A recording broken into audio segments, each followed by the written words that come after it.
Well, today I'm going to solve a problem that I didn't know was possible to solve. I have a 2018 Chevy Tahoe, and as many of you know that own Chevy vehicles, 2015 to 2020 or so, the rear backup camera is insanely foggy. Let me show you what I mean. As you can see, it's insanely foggy. It looks like you're looking through something from the 90s. And I think it's time to change this. I don't think the issue is in the screen. I think the issue is potentially in the backup camera itself. So what I've done is pretty simple. To solve this problem, I purchased a replacement backup camera module for the 2024 runner because I have the 2024 runner and it's insanely clear when you put it into reverse. So that backup camera module, I'm gonna see if there's some way to wire that into my rear backup camera system on the 2018 Tahoe. I don't know if it's possible, but I think it's gonna be doable. And if there's some way to make it work, that would be insane to have really clear footage. So let's dive right in. To get started, I'm just gonna crack into a fun drink and just dive right in. Cheers. So if I look at it here, the backup camera is placed directly under here. So the backup camera is right here. I need to remove this module. It appears that it's stuck on with something that I'm gonna have to pry with a screwdriver potentially. So I will do this. So going into this project, initially I thought I would just drop the backup camera sensor from the back of the vehicle above the license plate and just swap it out with another one that would replace it. But as I began the process, I realized that I actually had to remove the entire back panel interior of the vehicle in order to access that module. It was not as straightforward as I initially thought. So after a ton of work, I finally got this body panel off. I didn't expect to have to pull the whole body panel off, honestly. Has these little red clips that you can replace. You can buy them on Amazon and get them replaced if that's an issue. But yeah, so basically it gave access to the entire back here. What we're trying to get access to is this camera right here. But unfortunately there's no way to really get to it from the outside. So what I did is pulling off this back panel, it actually gives you access where you can, you see there's one lever, there's one right here you push in, and then this literally pops out. So that's literally all it takes. I wish there was a way to get to it from the outside, but you'd still have to get down into here and unplug that, which would kind of be an issue. So yeah, all that being said, now I need to unplug this connection here, which usually involves some type of tab. Push in, unplug that. So yeah, this is my 6-pin connector, it looks like in there. And that will literally go to this video module. I'm gonna pull this out.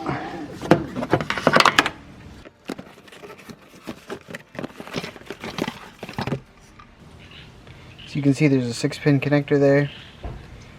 So now the fun part. I have to literally convert this piece from the 2024 runner into this piece.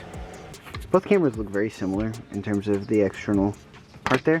So I think I'm going to try to take this one and hardwire it directly into this wire here. Solder each part on, like into the pins or something. I think that's probably my only option, honestly, at this point. Let's get started. So I think what I'm going to try to do first for this is, this has 6 pins here. This has 6 pins here. I think I need to first establish which pins are which. I think that's probably a great first step. Okay, so what I'm gonna do is there are 2 screws right here and there are 2 screws down in there that both seem to look exactly the same. So I almost think at the core these are both the exact same system. So I'm literally just gonna pop out these screws here.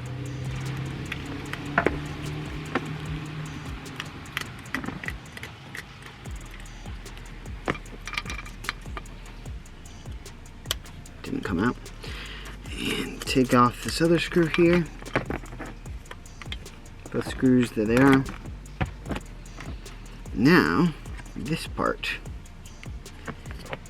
can come right out. So initially I decided to pull the camera module from the camera housing, swap them, and reinstall the module back into the housing, but as I tried to do so, I could not get the camera module removed from the housing. Okay, so crazy turn of events here. I was in the middle of looking at this replacement camera module, trying to figure out how to connect this connector with the back of this camera module. They don't match. So the one that's currently in the vehicle, you can see it has a wire coming out the back, whereas this one just has a random module on the back. I'm looking at the two. The camera modules look very, very similar, and I noticed something. If you look at this very closely, here, let me just set it up here. So if you look at this very, very closely, I noticed they both have a seam here. So I twisted the screwdriver in here, and this literally separated. So you can see there's gold contact patches that go together, which means we don't actually have to even replace the camera. All we have to replace is just this part right here.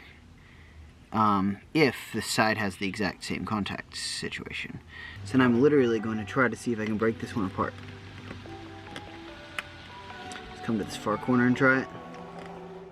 At this point in the project, I decided, you know what? I'm just going to take the front of the camera, just the part with the image sensor in it. I'm going to try to pry that off the module and swap that, and then put the other one back on to the face of the module, since I couldn't separate it. But as you can see here, I struggled and struggled to get it apart.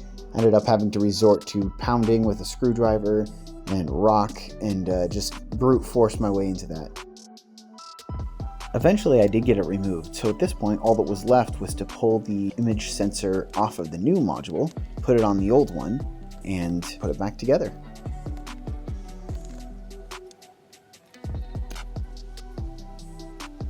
At any point in this video, feel free to skip through the time-lapse scenes. I'm just leaving everything there, so in case you're trying to follow along, you can see everything that I do, but feel free to just skip through the scenes.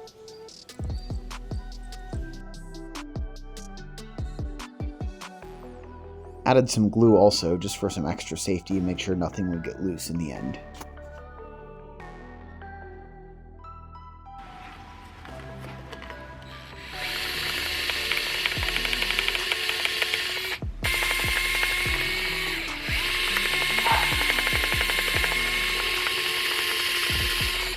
As I put the modules back together, I noticed the screw attachment holes didn't quite line up, so I ended up needing to remount the original mounting bracket holes just enough to fit the screws so I could put the module back on.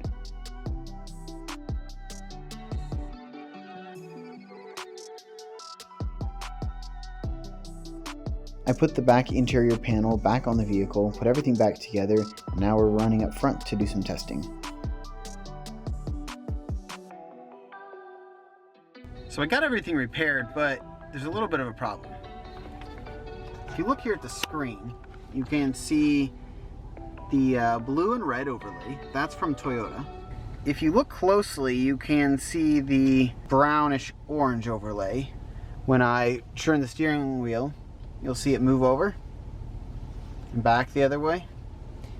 So now we have Toyota overlay and the Chevy overlay both in the same video feed. Not ideal. I mean, it works, but at least the video feed is clearer now. Thanks so much for joining me today as I worked on this project. Every day I do something like this, I learn something new, and I hope you did too.